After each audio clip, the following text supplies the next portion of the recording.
Alors, bienvenue à tous. Et aujourd'hui, nous allions parler des 144 000 et de la résurrection partielle. Alors, nous avions déjà parlé précédemment des 144 000.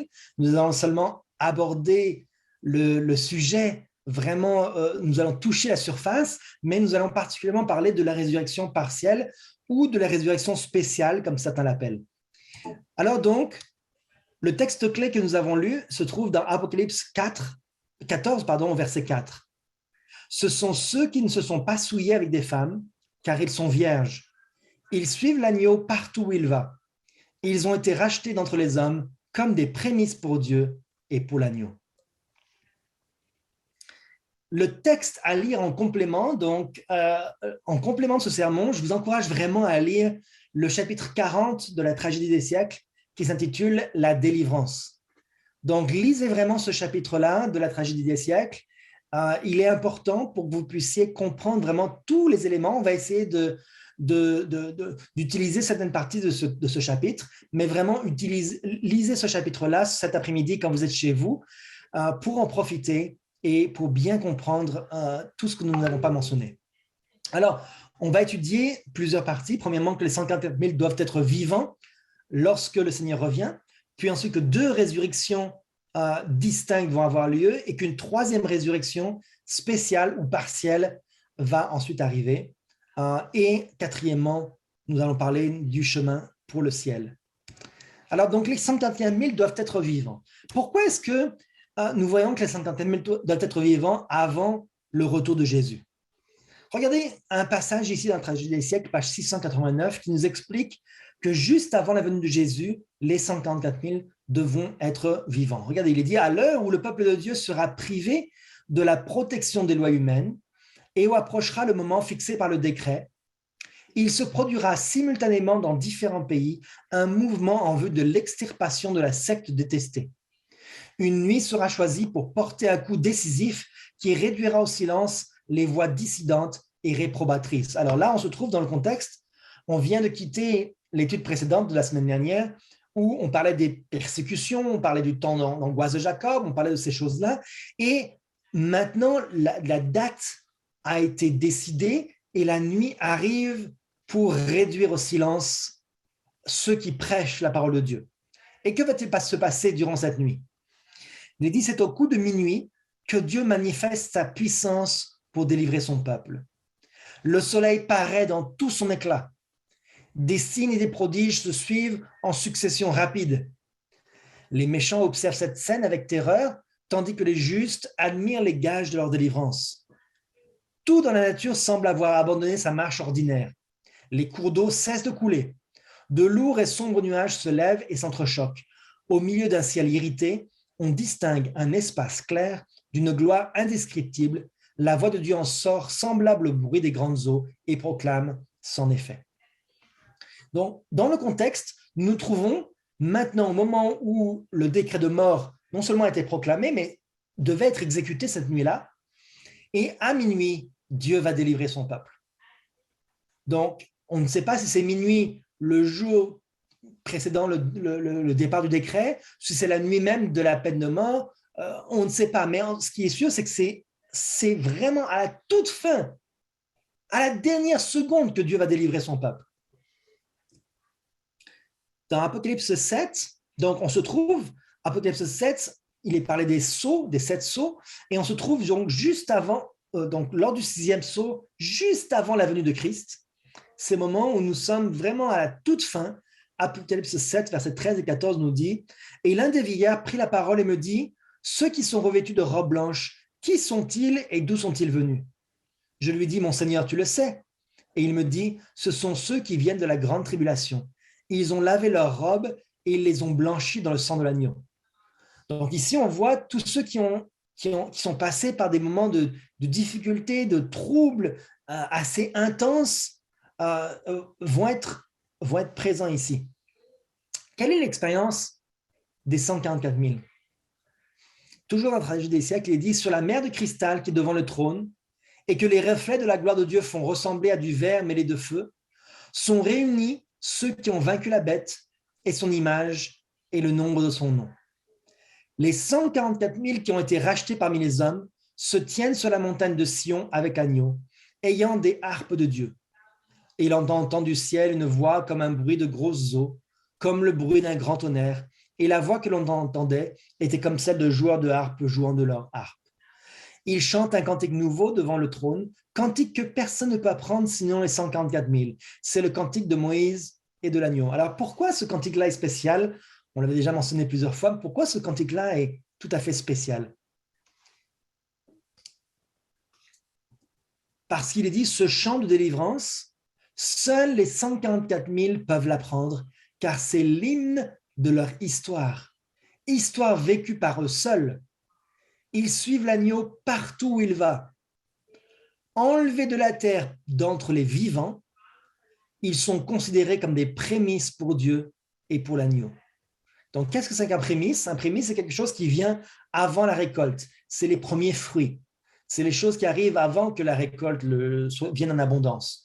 Donc, il est dit qu'ils sont enlevés d'entre les vivants. Donc, les 144 000 sont vivants au moment du retour de Jésus. Il est dit, ce sont ceux qui viennent de la grande tribulation. Ils ont traversé un temps de détresse tel qu'il n'y en a jamais eu depuis que les nations existent. Ils ont enduré les angoisses de la détresse de Jacob. Ils ont subsisté sans intercesseur au milieu du déchaînement final des jugements de Dieu. Mais ils ont été délivrés car ils ont lavé leurs robes et ils les ont blanchis dans le sang de l'agneau. Donc vous voyez qu'au moment du 6e sceau, juste avant le retour de Jésus, tous les 144 000, l'ensemble des 144 000 sont vivants. Ils passent à travers le temps de détresse. Ils endurent donc les angoisses de la détresse de Jacob et ils subsistent sans intercesseur. Ça veut dire donc que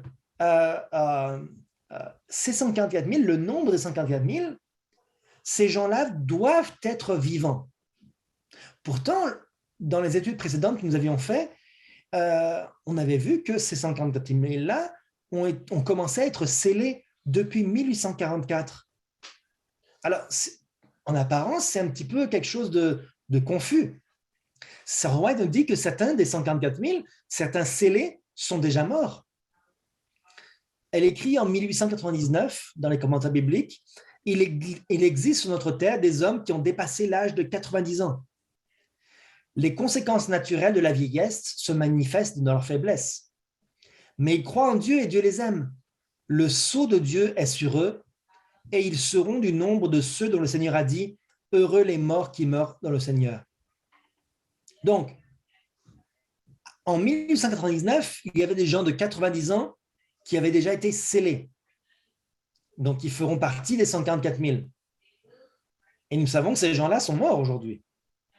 Alors, comment les 144 000 peuvent être vivants alors qu'ils sont déjà morts actuellement? Comment expliquer cela? Comment comprendre cela? Dans Apocalypse 14, au verset 12, il dit « C'est ici la persévérance des saints qui gardent les commandements de Dieu et la foi de Jésus. Et j'ai entendu du ciel une voix qui disait « Écris, heureux dès à présent les morts qui meurent dans le Seigneur.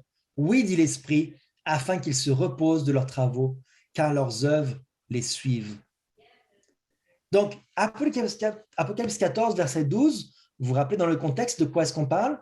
On parle du troisième message angélique. Le verset 12, c'est la fin du troisième message angélique. C'est ici la persévérance des saints qui gardent les commandements de Dieu et la foi de Jésus. C'est la toute fin du troisième message angélique. Et à partir de la toute fin du message du troisième ange, donc 1844, après avoir prononcé ce message-là, la Bible nous dit « Heureux dès à présent les morts qui meurent, parce que leurs œuvres les suivent. » Pourquoi? Parce qu'à partir du moment où ils sont scellés, le scellement ne va pas disparaître, même s'ils vont mourir. Ils vont rester heureux dès à présent. À partir de maintenant, ceux qui meurent dans le Seigneur, ceux qui meurent scellés, vont faire partie des 144 000. Alors, il faut bien comprendre le sujet des résurrections. C'est un sujet un peu complexe qui a été mal expliqué peut-être autrefois et qu'il faut vraiment étudier en détail. Alors, on va parler des deux résurrections générales qui sont distinctes. L'une qui a lieu avant les 1000 ans, avant le millénium, qu'on appelle la première résurrection, on l'appelle la première résurrection générale, la Bible l'appelle la première résurrection. Apocalypse 20, verset 4, il nous est dit « Et je vis les âmes de ceux qui avaient été décapités à cause du témoignage de Jésus et à cause de la parole de Dieu, et de ceux qui n'avaient pas adoré la bête, ni son image, et qui n'avaient pas reçu la marque sur leur front et sur leurs mains. Ils revinrent à la vie, et ils régnèrent avec Christ pendant 1000 ans. Les autres morts ne revinrent point à la vie jusqu'à ce que les 1000 ans fussent accomplis. C'est la première résurrection.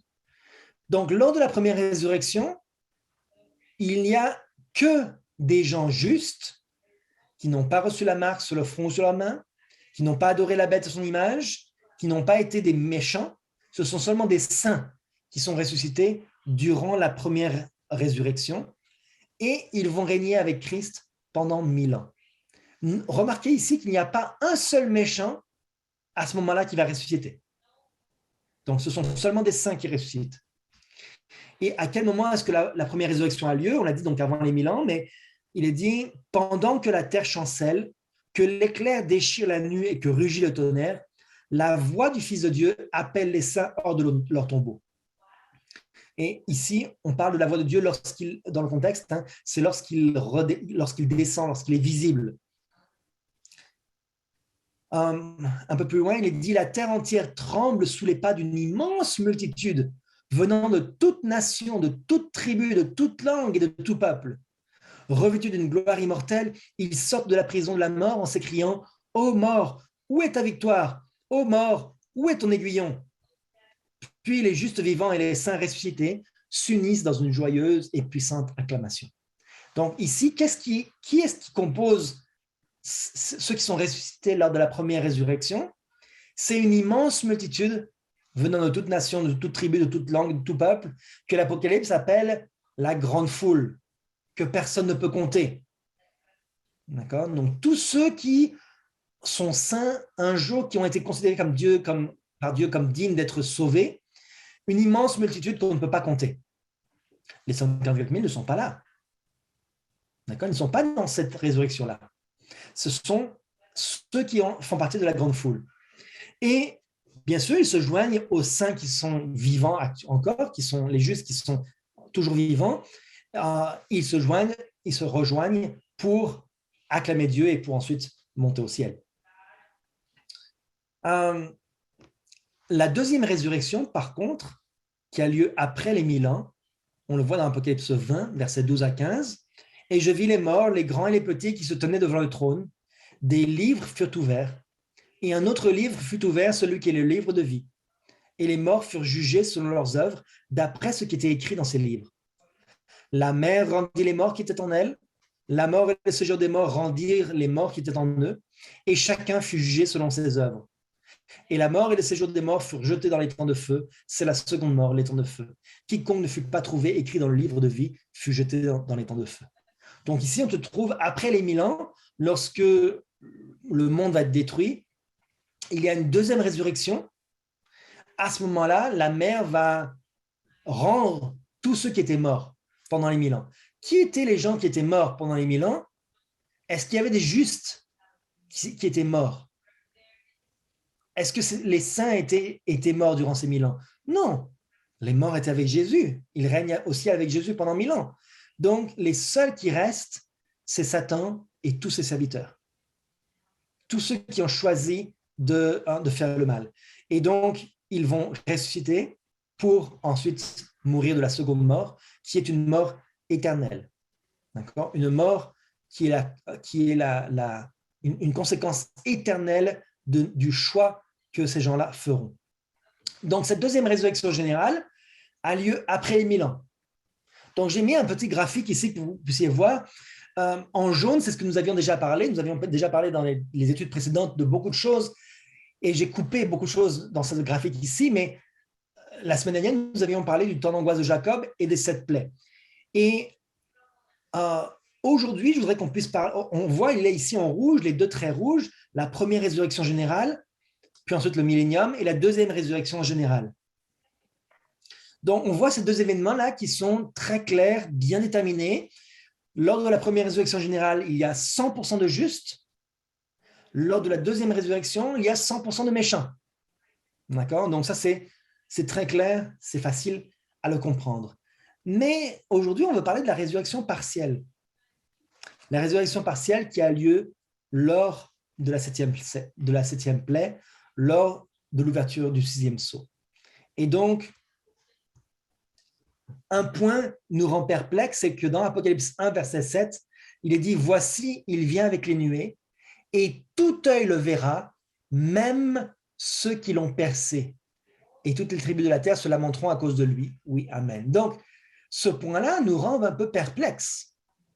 Parce que si on retourne au graphique ici, ceux qui ont percé Jésus, donc, ce sont qui? Ce sont des gens qui ont persécuté Jésus, qui l'ont percé, qui ont percé son côté et ses mains. C'était des soldats romains. Mais la résurrection générale ne vient qu'après le retour de Jésus, puisque c'est la voix de Jésus qui vient ressusciter.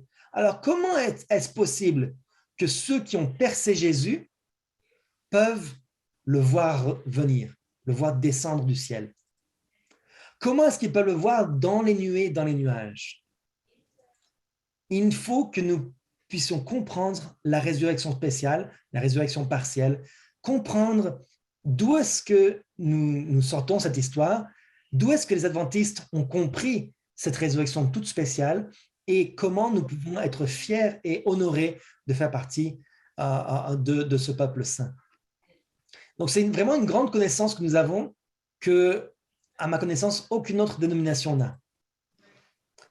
Dans Daniel 12, versets 1 et 2, il est dit « En ce temps-là se lèvera Michaël, le grand chef, le défenseur des enfants de ton peuple.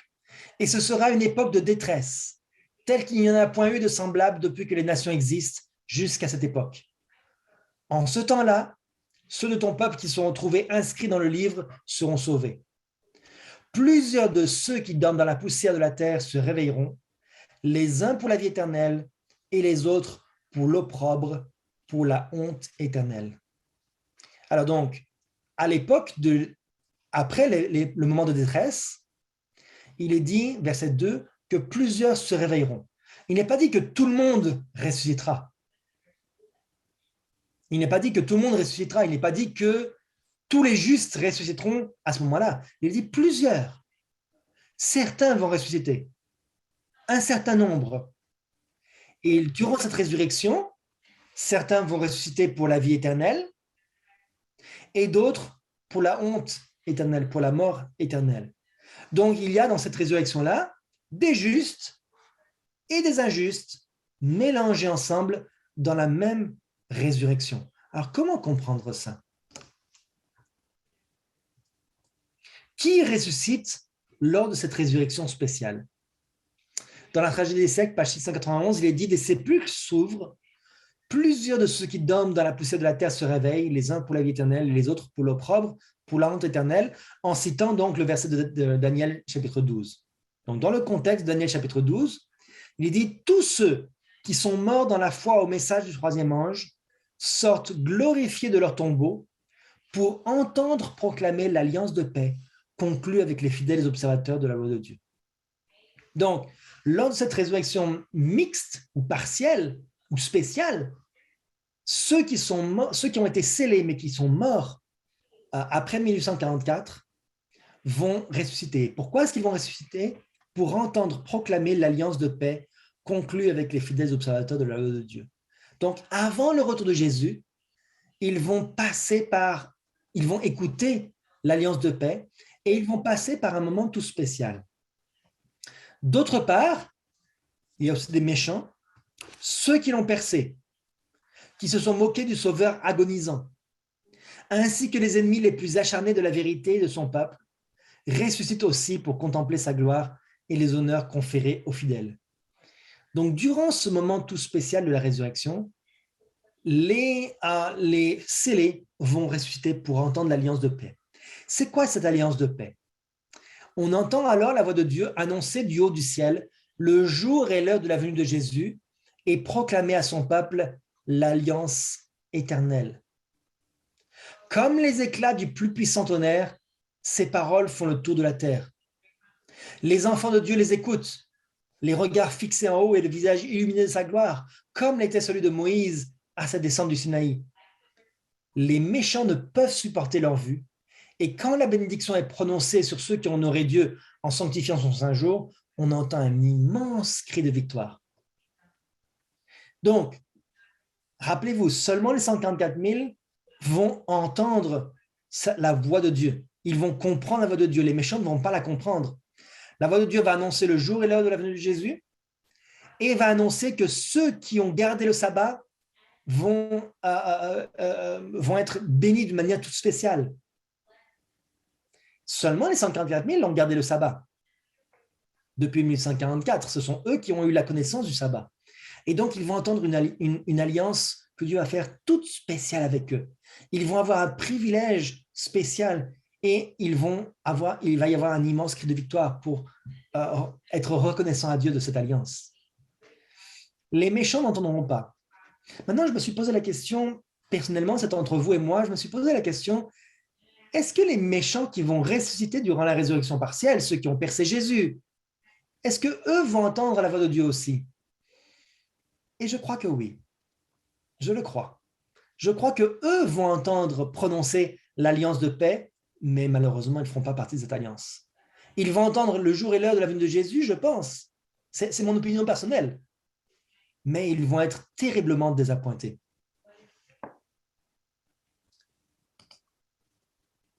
Alors, Sir White croyait faire partie des 141 000. Elle avait cette confiance. Elle disait dans Message choisi, je vivrai peut-être, en jaune, je vivrai peut-être jusqu'à l'avènement du Seigneur, mais si ce n'est pas le cas, j'espère que l'on pourra dire de moi, heureux les morts qui meurent dans le Seigneur dès à présent.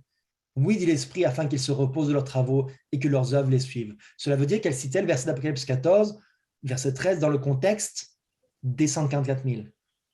Donc, elle espérait, si elle devait mourir, faire partie lors de la résurrection partielle, faire partie de ceux qui ressusciteront lors du tremblement de terre, lors de la résurrection partielle. Et les pionniers le croyaient aussi. Dans Revue Générale, le 21 avril 1868, le frère et la sœur Nichols furent parmi les premiers à adopter le sabbat et à donner généreusement leurs moyens pour soutenir la cause à ses débuts. C'est l'argent de son épouse qui a couvert nos dépenses depuis leur domicile en 1844 jusqu'à la première conférence des croyants au troisième message tenue à Rocky Hill, Connecticut. De ceux qui ont alors porté la croix et soutenu la cause avec leurs moyens et qui ont depuis peiné et souffert pour le bien d'autrui et sont morts dans l'espérance, il est dit « Heureux les morts qui meurent dans le Seigneur à partir de maintenant ». Cela veut dire que Sir White confirmait que frère et sœur Nichols avaient l'espérance d'être scellés et de faire partie des 54 000 et que probablement, eux en feraient partie aussi. Il y avait aussi une autre sœur, la sœur Hastings. Sir White dit, j'ai vu qu'elle, donc Madame Hastings qui venait de mourir, a été scellée, qu'elle sortirait à la voix de Dieu, se tiendrait sur la terre et serait avec les 144 000. J'ai vu que nous ne devons pas nous affliger à son sujet. Elle sera en repos durant le temps de détresse. Alors, c'est important de voir que les pionniers croyaient au message du scellement, ils croyaient à la résurrection partielle, ils croyaient que la résurrection partielle allait englober tous les 144 000 qui seraient morts au moment de l'angoisse de Jacob, ils vont ressusciter à ce moment-là, pour vivre cette dernière période de l'histoire de la terre, pour avoir la victoire finale sur Satan et sur ses adeptes. James White disait « Ceux qui meurent sous le message du troisième ange font partie des 144 000. Il n'y a pas 144 000 en plus de cela, mais ceci aide à constituer ce nombre. Ils sont ressuscités à la vie mortelle peu avant la venue du Christ et sont changés en immortalité lorsque le Christ apparaît. » Donc, Sir Hastings est avec les 144 000. Elle n'est pas en plus des 144 000, elle fait partie de ce nombre-là. Ainsi que Sir White, ainsi que d'autres pionniers adventistes, ainsi que tous ceux qui ont été scellés depuis 1844. D'ailleurs, certains posent la question, mais comment peut-on être sûr que Sir White, parce que l'Esprit prophétique nous dit que Sir White se tenait sur la mer de verre avec les 144 000. Et certains disent, oui, mais ça veut dire qu'elle est en plus, qu'il y a 144 000 et une personne. Et la Bible nous répond, je n'ai pas le verset ici, mais la Bible nous répond à cela quand on dit avec. Lorsque Judas est nommé, il dit Judas était avec les 12. Ça veut dire quoi? Est-ce que Judas était la 13e personne? Ou est-ce que Judas faisait partie des 12, était englobé dans le chiffre 12? Donc, on le sait que Judas faisait partie des 12 disciples, qu'il faisait partie intégrante des 12 disciples, qu'il n'était pas un 13e disciple. Donc, c'est la même chose pour Sir White. Elle fait partie, elle est avec les 144 000, cela veut dire qu'elle est une personne de ce nombre-là. Dans la leçon de l'école du sabbat de août 1908, il était dit de là, nous pouvons reconnaître que lors de la venue du Seigneur, la totalité des 144 000, sous la forme de saints vivants, sera composée de ceux qui n'ont jamais vu la mort et de ceux qui sont morts pendant la prédication du dernier message, mais qui sont ressuscités avant l'apparition du Seigneur. Donc, on voit la foi de nos pionniers jusqu'en 1908, la foi n'avait pas changé. La foi était très claire, elle était expliquée très clairement. Ce sont tous ceux qui sont morts depuis 1844, ils feront partie de ce nombre littéral. Et une autre catégorie de personnes, on l'a mentionné un petit peu, mais d'autre part, ceux qui l'ont percé, qui se sont moqués du Sauveur agonisant, ainsi que les ennemis les plus acharnés de la vérité de son peuple, ressusciteront aussi pour contempler sa gloire et les honneurs confiés aux fidèles. Ça veut dire que lors de la résurrection partielle, il y a aussi des méchants. Ceux qui l'ont percé, donc les soldats, Hérode, Judas, les chefs du temple, et ainsi que les ennemis les plus acharnés de la vérité de son peuple, ça veut dire beaucoup de papes vont être présents ici. Beaucoup de rois et de reines qui ont combattu contre les saints, qui les ont tués durant le Moyen-Âge. Beaucoup de ces gens-là vont être présents durant la résurrection partielle. Peut-être des Césars, des grands généraux, des personnes vraiment importantes vont ressusciter à ce moment-là. Alors donc, voilà ce point éclairci. Lorsqu'il dit dans l'Apocalypse 1, verset 7, « Voici, il vient avec les nuées, et tout œil le verra, même ceux qui l'ont percé. » Pourquoi est-ce qu'ils le verront venir? C'est parce qu'ils seront vivants au moment où Jésus reviendra. Donc, vous voyez que toute la Bible est cohérente lorsqu'on la comprend bien. Il n'y a pas, en apparence, il y a une contradiction, mais quand on comprend tous les événements, on voit qu'en fait, il n'y a pas de contradiction. On va nous dire dans la tragédie des siècles, page 697, « Là sont ceux qui ont bafoué le Sauveur au jour de son humiliation.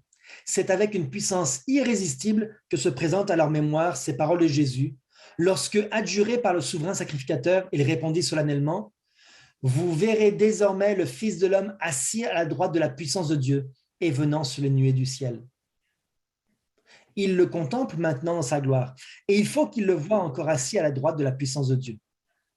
Donc, lorsque Jésus a prononcé ces paroles au souverain sacrificateur Caïphe, lorsque Caïphe lui a dit « Je t'adjure par le Dieu vivant de nous dire si tu es le Fils de Dieu. »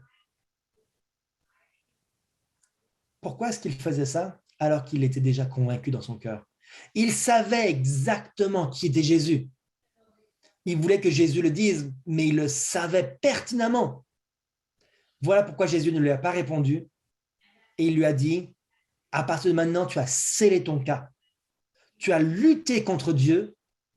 Tu as résisté à la voix du Saint-Esprit et c'est pour ça qu'à partir de maintenant, je te promets que tu feras partie de ceux qui vont ressusciter lors de la résurrection partielle. » Alors le souverain sacrificateur a déchiré ses vêtements en disant que c'était une abomination, en disant que c'était un blasphème. Cependant, son cas avait été scellé. Il ne pouvait plus se repentir parce qu'il avait péché contre le Saint-Esprit. Alors, je crois que nous pouvons bien comprendre la résurrection partielle. Qui va faire partie de cette résurrection? À quel moment elle va avoir lieu? Elle va avoir lieu juste avant la venue de Jésus pour que les 144 000 aient l'expérience de ce temps de détresse, qu'ils aient l'expérience de vivre sans intercesseur, qu'ils aient l'expérience de vivre dans les difficultés de la faim et qu'ils puissent avoir comme chant le chant de Moïse et de l'agneau.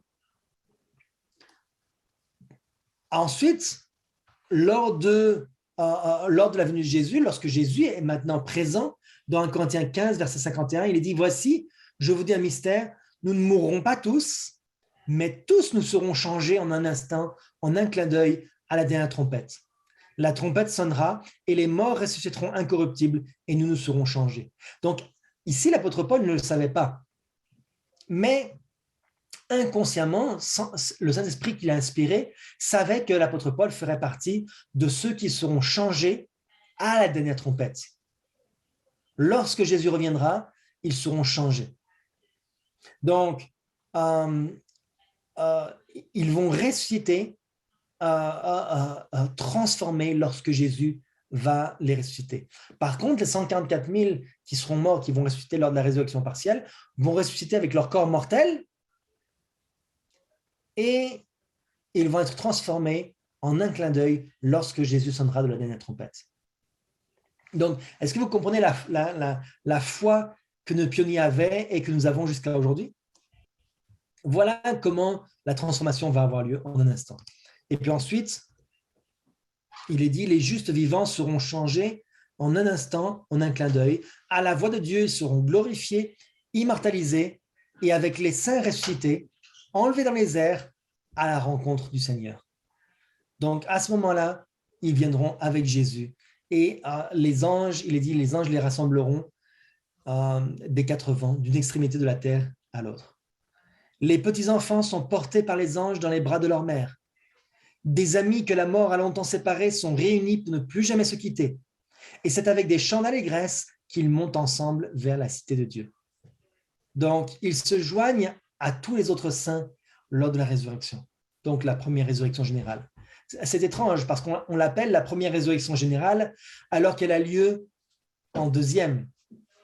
Elle a lieu après la résurrection partielle, pourtant elle est quand même appelée la première résurrection. Parce qu'elle est générale, elle est complète. Tous les saints seront ressuscités à ce moment-là.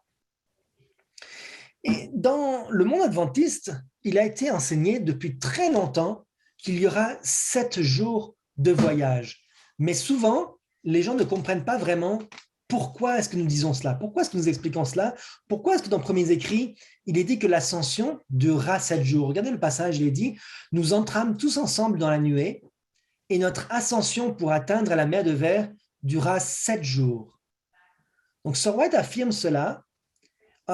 Beaucoup de gens ont cru que la raison pour laquelle nous passions 7 jours pour monter dans le ciel, ce sera parce que tous ceux qui n'ont pas gardé le sabbat vont avoir l'occasion de garder au moins un sabbat, c'est ce que je crois aussi. Au moins un sabbat, peut-être même 2. Si Jésus revient le jour du sabbat, peut-être que nous allons passer 2 sabbats. Monter au ciel un jour du sabbat et arriver dans le temple un jour du sabbat. Je ne sais pas. Toujours est-il que au moins un sabbat sera passé dans notre chemin pour le ciel. Les gens, alors, certains me disent, mais pourquoi est-ce qu'on met si longtemps? Les anges prennent un instant, quelques secondes, pour descendre du ciel et pour apporter un message aux hommes. Comment se fait-il que nous allons prendre autant de temps? Et la réponse que j'ai pour eux, c'est que nous allons tellement profiter des merveilles de Dieu que nous n'avons pas besoin de prendre l'autoroute. Nous allons prendre la route touristique, n'est-ce pas? La route touristique qui va passer par tous les recoins de l'univers pour nous aider à pouvoir voir les merveilles de Dieu. Il va nous expliquer toutes sortes de choses. Dans Jésus-Christ, page 640, il est dit « Il s'en trouve même parmi les païens qui ont cultivé un esprit de bonté. Avant même d'avoir entendu les paroles de vie, ils ont eu des amabilités pour les missionnaires et les ont même servis au péril de leur vie. Il est des païens qui, dans leur ignorance, adorent Dieu, bien que la lumière ne leur ait jamais été apportée par les agents humains. Ils ne périront pas. S'ils ignorent la loi écrite, ils ont entendu la voix divine leur parlant au moyen de la nature et ils ont fait ce qu'exige la loi. Leurs œuvres démontrent que leurs cœurs ont été touchés par le Saint-Esprit. Aussi sont-ils reconnus comme des enfants de Dieu. Donc des gens qui sont complètement païens, qui n'ont absolument aucune connaissance de Dieu, ils n'ont aucune connaissance de la loi de Dieu, eh bien, ils auront l'opportunité de pouvoir entendre parler de Dieu au moment où ils voyageront avec les saints.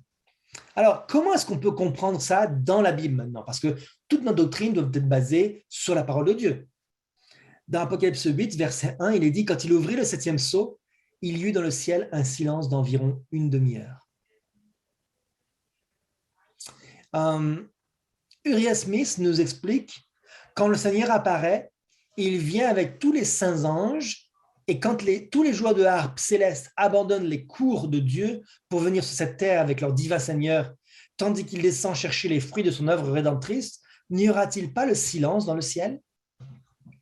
Cette période de silence, si nous la considérons comme un temps prophétique, dure environ 7 jours. Alors donc, c'est logique que s'il y a un silence dans le ciel, c'est parce que Jésus et tous ses anges sont descendus sur terre pour nous chercher.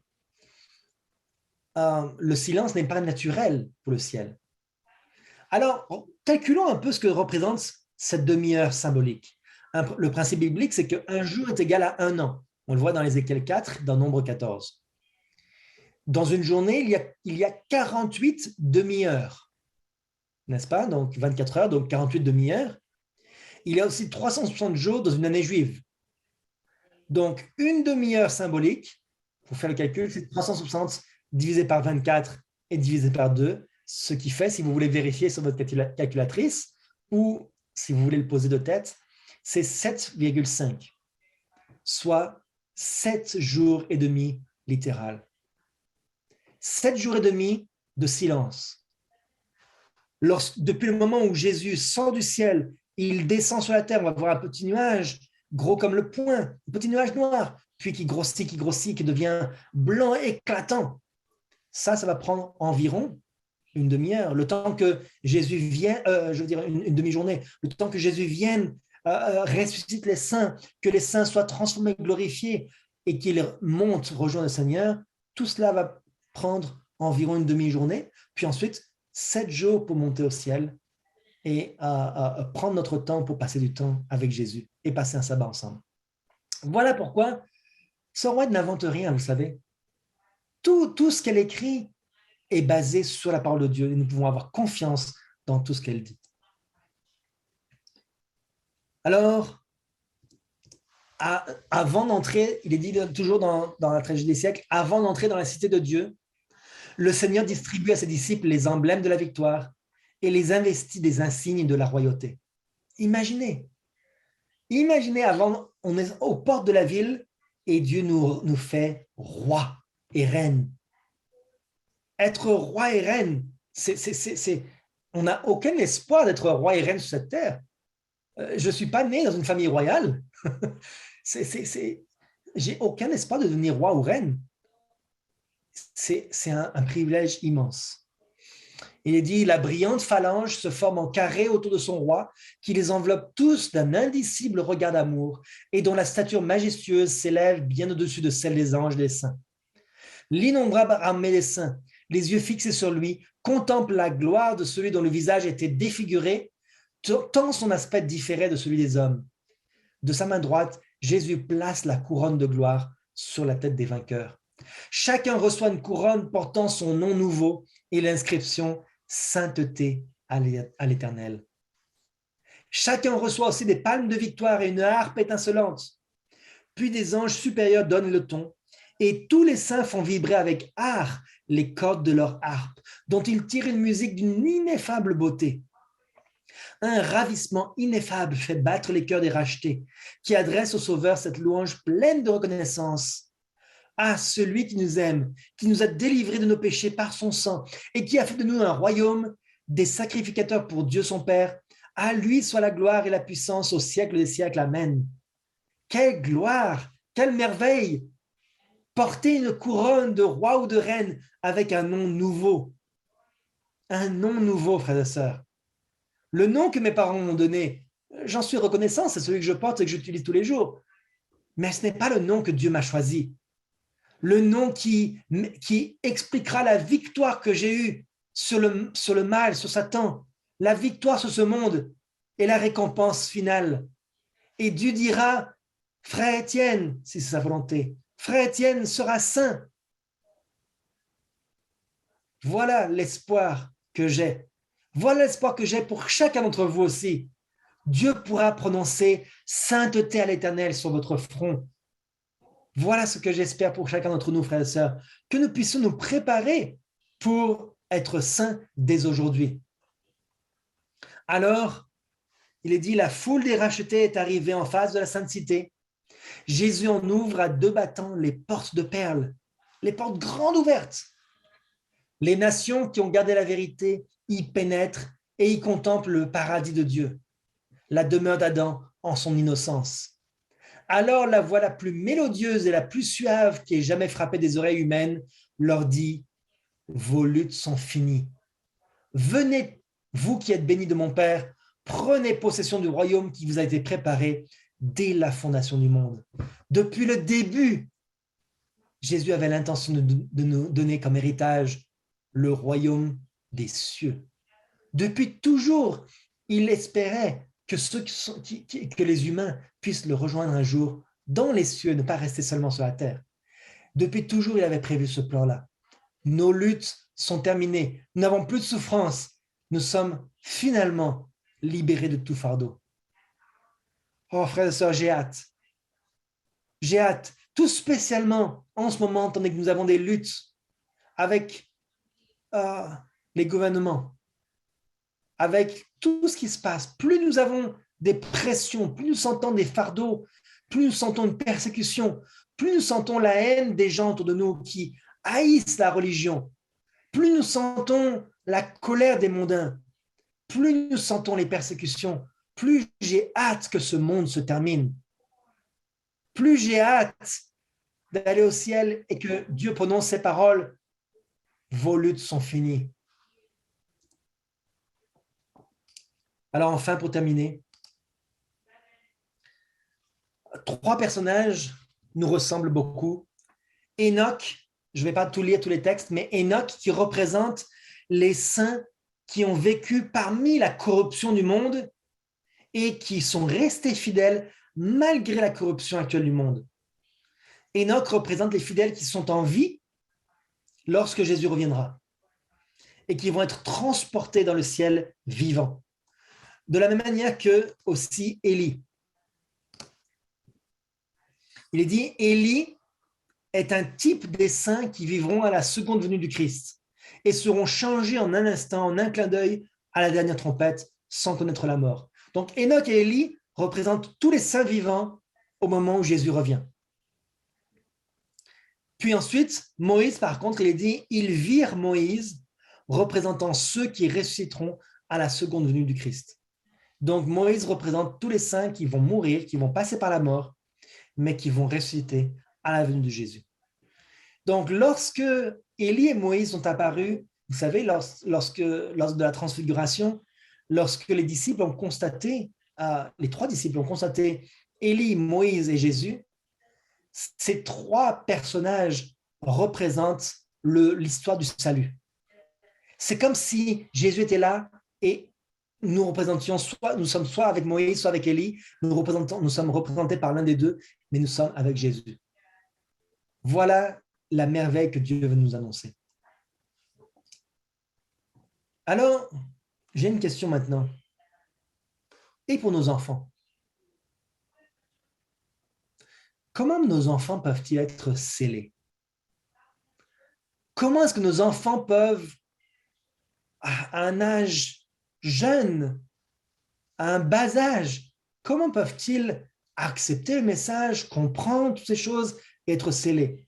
Certains ne le peuvent pas.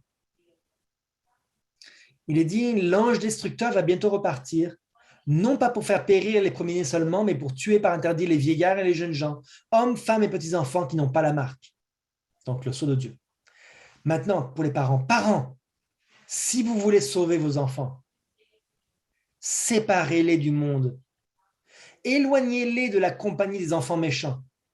Car si vous les laissez aller avec des enfants méchants, vous ne pourrez pas les empêcher de participer à leur méchanceté et d'être corrompus. C'est votre devoir solennel de veiller sur vos enfants, de choisir pour eux en tout temps la société qui leur convient. Frères et sœurs, pour sauver vos enfants, c'est votre responsabilité. C'est à vous de les séparer du monde. Pour moi et mes enfants, nous avons choisi de faire l'école à la maison pour qu'ils puissent être séparés du monde, qu'ils ne soient pas influencés par le monde méchant. Satan a déjà suffisamment d'attrait pour eux. Il a déjà suffisamment de place dans leur cœur parce qu'ils sont nés comme moi, naturellement méchants. Pourquoi aller les mettre au contact de gens qui vont leur apprendre encore des choses plus mauvaises? Sortez-les du monde. Enlevez-les dans les écoles du monde. ôtez-les des écoles mondaines. Apprenez à vos enfants à vous obéir. Alors, ils pourront plus facilement obéir aux commandements de Dieu et se plier à ses exigences. Ne négligeons pas de prier avec et pour nos enfants. Celui qui a dit « Laissez les petits-enfants venir à moi et ne les interdisez pas » écoutera nos prières pour eux et le sceau ou la marque des parents croyants couvrira leurs enfants s'ils sont éduqués dans le soin et l'admonition du Seigneur. Seulement s'ils ont été éduqués dans le soin et l'admonition du Seigneur. Seulement s'ils ont reçu les instructions de leurs parents. Seulement s'ils marchent en suivant leurs parents. Frères et sœurs, qu'est-ce que vous pensez qui est le plus important? Même si vous pensez ne pas être parfaitement capable d'enseigner à vos enfants à la maison, même si vous pensez qu'ils vont être en retard par rapport aux autres enfants sur l'écriture, les chiffres, pensez-vous que cela a de l'importance aux yeux de Dieu? Pensez-vous qu'ils ont besoin d'être des experts en sciences et en mathématiques? Est-ce que vous pensez que c'est ça qui compte le plus? Ou pensez-vous que les choses éternelles ont plus de valeur? Je ne dis pas de garder vos enfants à la maison, de ne pas les instruire, ce n'est pas ça que je dis. Mais si vous avez de la crainte, confiez-vous en l'Éternel. Regardez les choses éternelles et pensez aux conséquences de vos choix. Pensez à cela. Vos enfants, c'est la chose la plus précieuse que Dieu vous a confiée. Vous devez vous sauver vous-même et les enfants que Dieu vous a confiés. Et tout près du trône, donc qui sera le plus proche du trône de Dieu? Tout près du trône se trouvent placés ceux qui d'abord zélaient pour la cause de Satan, puis véritables brandons arrachés du feu ont servi leur Dieu avec une grande ferveur. Les plus proches de Dieu seront ceux qui ont servi Dieu le plus fortement, Satan le plus fortement. Ceux qui ont été le plus loin dans l'erreur et qui en sont revenus. Ce n'est pas ceux qui sont dans l'église depuis 40 ans, ceux qui sont nés dans l'église. Frères et sœurs, ce n'est pas ceux-là qui seront les plus proches du trône de Dieu. C'est ceux qui ont servi Satan et qui se sont repentis et qui ont ensuite servi Dieu intensément. Après eux se tiennent ceux qui manifestèrent un caractère chrétien au milieu de l'imposture et de l'incrédulité. Ceux qui ont honoré la loi de Dieu quand le monde chrétien l'a déclarée abolie. Ceux qui ont le plus résisté et qui ont eu la victoire par rapport au monde chrétien. Donc tous les martyrs, tous les gens qui étaient durant le Moyen-Âge, tous les gens qui ont été accusés pour leur foi, qui ont le plus de difficultés. Ce n'est pas nous, frères et sœurs. Nous avons une vie facile. En Amérique du Nord, nous n'avons pas de lutte difficile pour notre foi. Puis les millions de fidèles qui, dans tous les siècles, ont été immolés pour leur foi. Et enfin, vient une grande foule que personne ne peut compter. Donc, voilà, frères et sœurs, qui va être le plus proche du trône de Dieu. Et ne vous découragez pas. Si vous avez été éloigné de Dieu dans votre enfance, dans votre jeunesse, si vous avez fait des erreurs que vous regrettez amèrement aujourd'hui, je pense à une sœur en particulier, ce qu'elle me disait, les erreurs terribles qu'elle avait faites durant sa jeunesse. C'est elle qui pourrait être la plus proche de Dieu. Parce qu'elle a servi Satan profondément et ensuite elle s'est repentie et elle a servi Dieu. C'est un espoir pour elle. Donc, voilà ce que Dieu veut pour nous. Frères et sœurs, nous avons vu la résurrection partielle. Ceux qui ressusciteront entendront l'alliance de paix le jour et l'heure du retour de Jésus. Le retour de Jésus arrivera, puis la première résurrection générale et l'ascension dans le ciel. La semaine prochaine, si Dieu veut, nous parlerons de tout ce qui arrivera après le millénium. Que Dieu puisse vous bénir, que l'Éternel puisse vous garder et que vous puissiez faire votre la promesse de Jésus. Jésus vous promet que vous pouvez être avec Jésus pour toujours. Dans Jean 17, verset 24, il est dit, « Père, je veux que là où je suis, ce que tu m'as donné soit aussi avec moi, afin qu'il voie ma gloire, la gloire que tu m'as donnée, parce que tu m'as aimé avant la fondation du monde. » Jésus veut être avec nous.